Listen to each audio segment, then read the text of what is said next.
दूर किसी जंगल में टुनटुनी चिड़िया और रॉकी कबूतर रहते थे। टुनटुनी चिड़िया ने अभी हाल ही में 2 अंडे दिए थे। वो दोनों पति पत्नी बहुत खुश थे। अरे वाह टुनटुनी, तुमने तो कमाल ही कर दिया। तुमने मुझे अपने जीवन की सबसे बड़ी खुशी जो दी है। अब मैं बहुत जल्दी पापा और तू मम्मा बनने वाली हो। हाँ जी रॉकी जी, मुझे तो उस पल का बेसब्री से इंतजार है जिस दिन इन प्यारे प्यारे अंडों से प्यारे प्यारे बच्चे बाहर आएंगे और फिर वो मुझे मम्मा और आपको पापा कहकर बुलाएंगे। हाँ टुन्नी, मुझे भी उस पल का इंतजार है। तो फिर टुनटुनी, तुम अपने अंडों का ध्यान रखो, मैं अभी खाना लेकर आता हूँ। यह कहकर रॉकी कबूतर भोजन की तलाश में निकल जाता है। रॉकी अभी थोड़ी दूर ही गया था। वो जाते जाते एक पेड़ की डाल से टकरा जाता है, जिससे उसके सिर पर गहरी चोट लगने के कारण रॉकी की वही मौत हो जाती है। देखते ही देखते शाम हो जाती है। आज तो रॉकी जी ने देर कर दी आने में। इतनी देर तो वो कभी भी नहीं करते। पता नहीं कहाँ चले गए। ऐसा करती हूँ, मैं ही जाकर देखती हूँ कि अभी तक आए क्यों नहीं। ऐसा सोचकर टुनटुनी अपने पति रॉकी को ढूंढने निकल जाती है। जंगल में इधर उधर घूमती है और कुछ ही देर में टुनटुनी वहां पहुंचती है जहां पर रॉकी कबूतर मरा हुआ पड़ा था। हे भगवान, ये क्या हुआ मेरे रॉकी जी को? अब मैं क्या करूं? रॉकी जी उठिए, क्या हो गया आपको? आप मुझे अकेली छोड़कर क्यों चले गए हो? मैं यहाँ ज्यादा देर नहीं रुक सकती, वरना कोई मेरे अंडों को चुरा लेगा। अब मैं कर ही क्या सकती हूँ, मुझे जाना होगा। ऐसा सोचकर टुनटुनी अपने घोंसले में आ जाती है। उस दिन से टुनटुनी अकेले भोजन की तलाश में जाती और भोजन लेकर फिर अपने अंडों की देखभाल करती। टुनटुनी के घोंसले के सामने मधुमक्खियों का एक छत्ता था। उस छत्ते में बहुत सारी मधुमक्खियां रहती थी। उन मधुमक्खियों में एक रानी मधुमक्खी भी थी। सभी मधुमक्खियां उस रानी मधुमक्खी के आदेश का पालन करती थी। जब मधुमक्खियां शहद लेने जाती तो टुनटुनी चिड़िया उनसे बात करने के लिए उनके पीछे पीछे जाती। एक दिन मधुमक्खियां अपनी रानी से आकर बोलती है, रानी जी, जब हम शहद लेने जाते हैं तो वो टुनटुनी भी हमारे पीछे जाती है। देखो, टुनटुनी चिड़िया की कोई दोस्त नहीं है ना, इसीलिए वो तुमसे दोस्ती करना चाहती है। आज के बाद जब भी वो तुमसे बात करना चाहे तो तुम अच्छे से बात करना। ठीक है महारानी जी। एक दिन टुनटुनी एक पेड़ के नीचे सो रही थी। तभी वहां मधुमक्खियां आ जाती है। लगता है टुनटुनी उदास है, चलो उसके पास, उससे कुछ बातें करके उनका मन हल्का करते हैं। टुनटुनी बहन, क्या हुआ? बदमाश मधुमक्खियों, तुम सबको दिख नहीं रहा, मैं सो रही थी, नींद खराब कर दी। टुनटुनी बहन, हमें लगा कि तुम उदास हो। तुम लोगों की इतनी हिम्मत जो तुम मुझे बहन बोल रही हो। इतनी सी तो हो तुम लोग और मुझे बहन बोल रही हो। तुमने ऐसे कैसे सोच लिया कि मैं तुम लोगों की बहन बनूंगी और मुझे नींद से जगाकर बहन बनाने की सोच रही हो? जाओ यहाँ से। फिर सब मधुमक्खियां अपने छत्ते में आकर अपनी रानी से बोलती है, रानी जी, टुनटुनी ने आज हम सबसे बुरा बर्ताव किया है।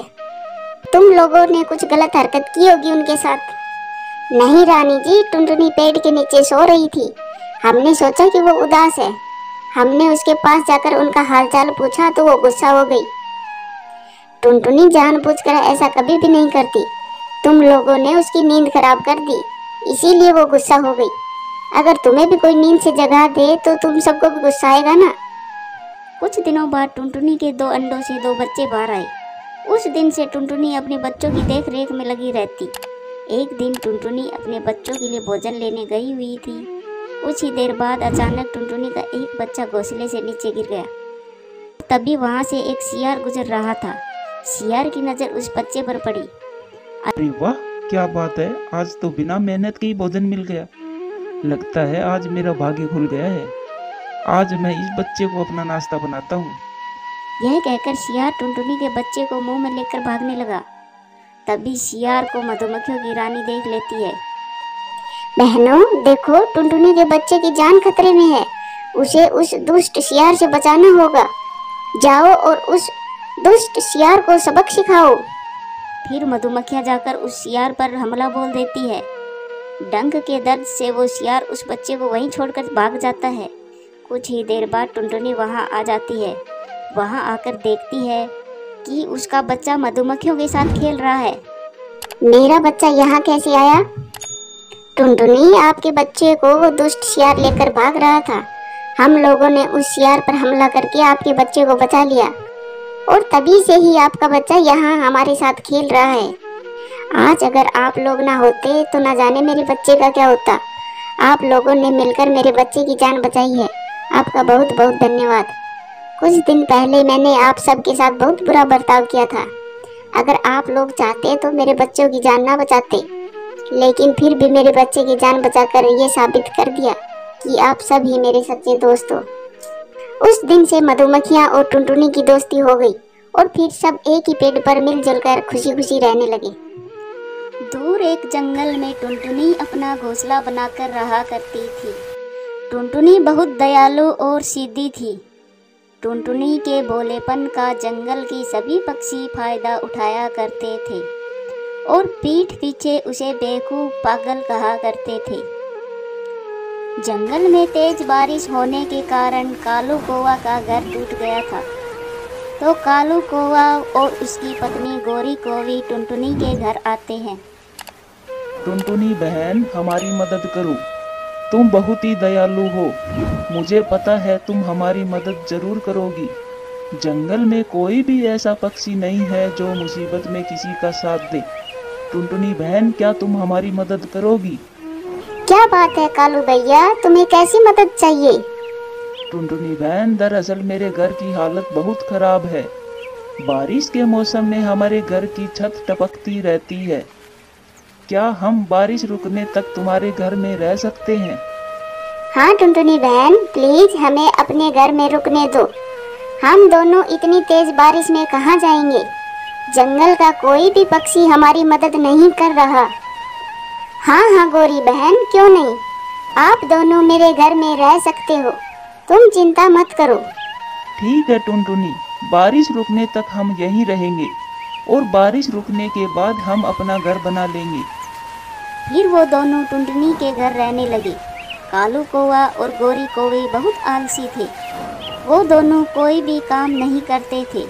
कालू और गोरी दोनों खाते और सो जाते। कालू भैया, घर में सारा अनाज खत्म हो गया है, कुछ भी नहीं है खाने के लिए। क्या तुम भी चलोगे मेरे साथ खाना लेने? नहीं नहीं टुनटुनी बहन, आज मेरी तबीयत ठीक नहीं है और हाँ, गोरी भी बीमार लग रही है, तो खाना लेने हम दोनों ही नहीं जा सकते। टुनटुनी बहन, खाना तुम ही ले आओ, हमें बहुत जोरों से भूख लगी है। कोई बात नहीं कालू भैया, आप दोनों अपना ध्यान रखना, खाना मैं ले आऊंगी। और हाँ, आप लोग मेरे घर का भी ध्यान रखना। ठीक है टुनटुनी बहन, तुम जाओ खाना लेने, हम तुम्हारे घर का ख्याल रखेंगे। ऐसा कहकर टुनटुनी चिड़िया अनाज लेने चली जाती है। इधर गोरी कौवी कालू कौवा से कहती है, अजी कालू जी, टुनटुनी का घर कितना बढ़िया है, हम दोनों कितने आराम से रह रहे हैं। क्यों ना हम टुनटुनी के घर पर कब्जा कर लें, वो आएगी तब भगा देंगे उसको। अरे वाह गोरी, तुम्हारा ये आइडिया तो एकदम मस्त है और फिर हमें अपना नया घर बनाने की भी जरूरत नहीं होगी। ऐसा सोचकर दोनों बहुत खुश होते हैं। थोड़ी देर बाद टुनटुनी अनाज लेकर आती है। कालू भैया, अरे ओ कालू भैया, दरवाजा खोलिए, मैं बारिश में भीग रही हूँ। कालू भैया, अरे ओ कालू भैया। बहुत देर तक आवाज लगाने के बाद भी वो दोनों दरवाजा नहीं खोल रहे थे। थोड़ी देर के बाद, अरे टुनटुनी, इतनी तेज बारिश में हमारी नींद क्यों खराब कर रही हो, इतनी तेज आवाज लगाकर? ये क्या बोल रहे हो कालू भैया? ठीक ही तो बोल रहा हूँ टुनटुनी, तुम अपने घर जाओ, हमें आराम करने दो। और हाँ, मेरे घर का दरवाजा खटखटाना बंद करो। आपका घर? कालू भैया, आप ये क्या कह रहे हो? ये तो मेरा घर है, तुम ऐसी बातें क्यों कर रहे हो? देखो टुनटुनी, अब से ये मेरा घर है और मैं यहाँ से कहीं नहीं जाऊँगा। अब तुम जा सकती हो यहाँ से। और हाँ, दोबारा नींद खराब मत करना हमारी। कालू कौवा टुनटुनी चिड़िया को घर से निकाल देता है। टुनटुनी नदी किनारे बैठकर रोने लगी। वो बैठी बैठी रो रही थी। तभी वहाँ एक जादुई देव परी प्रकट होती है। अरे चिड़िया, तुम क्यों रो रही हो? क्या हुआ तुम्हें? परी जी, मैंने कालू कौवा और गोरी कौवी को बरसात के मौसम में अपने घर में पनाह दी थी और वो उल्टा मेरे ही घर पर कब्जा करके बैठ गया और मुझे मेरे अपने ही घर से भगा दिया। कोई बात नहीं चिड़िया, ईश्वर के घर देर है पर अंधेर नहीं। चिड़िया, तुम चिंता मत करो, ऐसे परिंदे को सबक जरूर मिलता है। मैं तुम्हारे लिए सुंदर सा मिट्टी का घर बना देती हूँ। फिर देव परी ने अपनी जादुई शक्ति से एक सुंदर सा मिट्टी का घर बना दिया। टुनटुनी चिड़िया वो मिट्टी का घर देखकर बहुत खुश हुई और फिर टुनटुनी चिड़िया खुशी खुशी उस मिट्टी के घर में रहने लगी।